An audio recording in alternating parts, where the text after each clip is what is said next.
Saudara-saudari yang dikasihi Tuhan, Hari Raya Natal sudah semakin dekat dan suasana Natal mengental ke berbagai kalangan.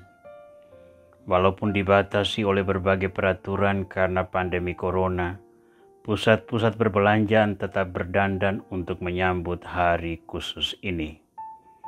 Warna Natal tetap menjadi magnet komersial karena orang-orang ingin bergembira bersama keluarga dan teman-teman.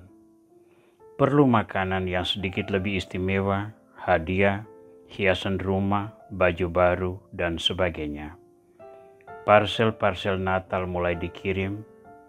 Walaupun wajah-wajah cemas tetap ada, namun menyambut Natal memberi sekelumit sukacita bagi banyak orang. Semoga Tuhan berbelas kasih kepada kita sekalian, mengakhiri pandemik ini dan memulihkan kembali kehidupan normal bagi semua orang. Kita berada di awal pekan keempat masa Advent dengan tema utama selama pekan ini adalah damai. Perayaan Natal adalah suatu perayaan damai karena tujuan kelahiran Yesus adalah menjadi jembatan rekonsiliasi antara Tuhan dan manusia berdosa. Dalam episode ke-111 ini, refleksi kita menyentuh damai sebagai sebuah visi keselamatan, mengalir dari kerahiman Tuhan dan diwujudkan oleh Yesus Kristus melalui korban dirinya untuk membawa kehidupan. Seperti apakah damai yang begitu dirindukan umat manusia? Menghantar refleksi ini, kita akan membaca kutipan dari kitab Nabi Yesaya yang bernubuat tentang damai sejati dan perwujudannya. Nabi Yesaya berbicara banyak tentang kedatangan Sang Mesias Raja Damai yang dinanti-nantikan oleh orang Israel. Kitab Yesaya bab 9 ayat 1-6 melontarkan harapan tersebut dengan nubuat. Bangsa yang berjalan di dalam kegelapan telah melihat terang yang besar. Mereka yang diam di negeri kekelaman, atasnya terang telah bersinar. Engkau telah menimbulkan banyak sorak-sorai dan sukacita yang besar. Mereka telah bersukacita di hadapanmu seperti sukacita di waktu panen, seperti orang bersorak-sorak di waktu membagi-bagi jarahan. Sebab kuk yang menekannya dan gandar yang di atas bahunya, serta tongkat si penindas telah kau patahkan, seperti pada hari kekalahan Midian. Sebab setiap sepatu tentara yang berderap-derap dan setiap jubah yang berlumuran darah akan menjadi umpan nabi. Sebab seorang anak telah lahir untuk kita, seorang putra telah diberikan untuk kita. Lambang pemerintahan ada di atas bahunya, dan namanya disebutkan orang, Penasehat ajaib, Allah yang perkasa, Bapa yang kekal, Raja damai. Besar kekuasaannya, dan damai sejahtera tidak akan berkesudahan di atas takhta Daud dan di dalam kerajaannya. Karena ia mendasarkan dan mengokohkannya dengan keadilan dan kebenaran dari sekarang sampai selama-lamanya. Anak yang lahir itu disebut Raja Damai. Ia berkuasa dan damai sejahtera ada di dalam kerajaannya. Seperti apakah damai itu? Nabi Yesaya kembali memberikan deskripsi damai yang luhur tersebut dalam nubuatnya bab 11 ayat 6-10 sebagai berikut. Serigala akan tinggal bersama domba dan macan tutul akan berbaring di samping kambing.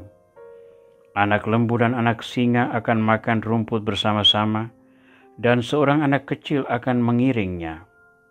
Lembu dan beruang akan sama-sama makan rumput dan anaknya akan sama-sama berbaring, sedang singa akan makan jerami seperti lembu.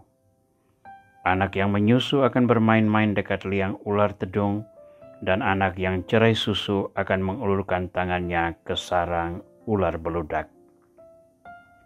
Tidak ada yang akan berbuat jahat atau yang berlaku busuk di seluruh gunungku yang kudus, sebab seluruh bumi penuh dengan pengenalan akan Tuhan, seperti air laut yang menutupi dasarnya. Maka pada waktu itu Taruk dari pangkal Isai akan berdiri sebagai panji-panji bagi bangsa-bangsa. Dia akan dicari oleh suku-suku bangsa dan tempat kediamannya akan menjadi mulia. Saudara, nubuat Yesaya tersebut jelas merujuk ke pribadi inkarnatif yang kita nantikan hari raya kelahirannya. Bukan sebuah kebetulan kalau di malam kelahirannya para malaikat yang menampakkan diri kepada para gembala menyanyikan kidung ini. Kemuliaan bagi Allah di tempat yang maha tinggi dan damai sejahtera di bumi di atas manusia yang berkenan kepadanya. Nuansa damai yang ditampilkan dalam masa penantian ini membawa kita kepada suatu kompleks psikologis bangsa-bangsa yang terpinggirkan, namun sekarang menemukan harapan untuk hidup bermartabat sesuai janji Tuhan. Namun damai sejati itu tidak datang sebagai sebuah hadiah semata-mata, tetapi juga merupakan buah dari perjuangan manusia yang memanfaatkan peluang yang disiapkan Tuhan.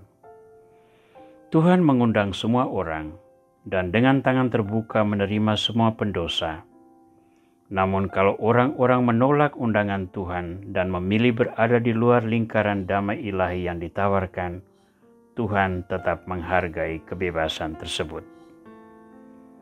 Pertentangan antara pihak yang menolak tawaran damai dan pihak yang menerima tawaran damai dari Tuhan tak terhindarkan. Orang-orang yang memilih memihak Raja Damai, yakni Yesus Kristus, banyak kali ditolak oleh pihak yang menolak Raja Damai. Bagi mereka, kedatangan Raja Damai itu terlalu membatasi mereka melakukan apapun yang dikehendaki, sehingga tidak memenuhi agenda duniawi yang menjadi nilai pokok. Ketika murid-murid Raja Damai bersikuku dengan kebenaran yang telah dipilih, penolakan beralih ke perlawanan, penganiayaan dapat terjadi, dan perpecahan tak terhindarkan. Injil Matius bab 10 ayat 34-37 melukiskan hal tersebut dalam kata-kata Yesus.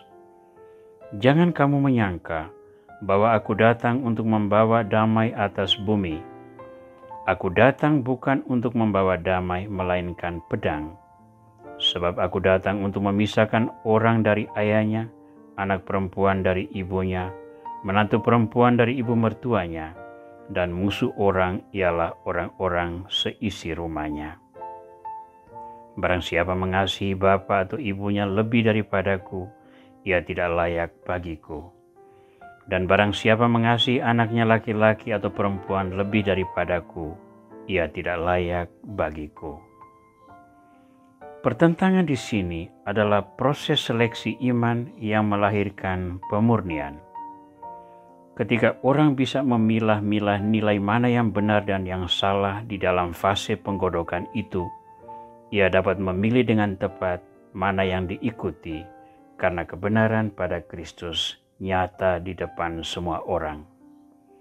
Mengenal Tuhan dalam diri Yesus akan memberi kekuatan penyembuhan bagi segala luka yang diperoleh selama jalan salib ini. Namun salib ini tetap diperlukan. Tanpa salib, seseorang tak bisa mengukur diri apakah dia seorang murid Yesus yang layak untuk diterima di dalam kemuliaan. Tuhan Yesus Kristus, Raja Damai yang dinanti-nantikan semua bangsa manusia. Kedatanganmu telah diramalkan oleh nabi-nabi selama berabad-abad. Penantian yang panjang itu ternyata juga membawa penghiburan, sukacita, dan damai. Harapan menumbuhkan kekuatan untuk membaharui diri agar selalu layak di hadapan-Mu. Tumbuhkanlah selalu harapan tersebut agar menyinari langkah kami, hingga akhirnya kami bertemu dengan Engkau dalam kemuliaan-Mu. Di sanalah kami menemukan damai sejati yang mengalir dari kerahiman-Mu. Tuhan, janganlah meninggalkan kami. Amin.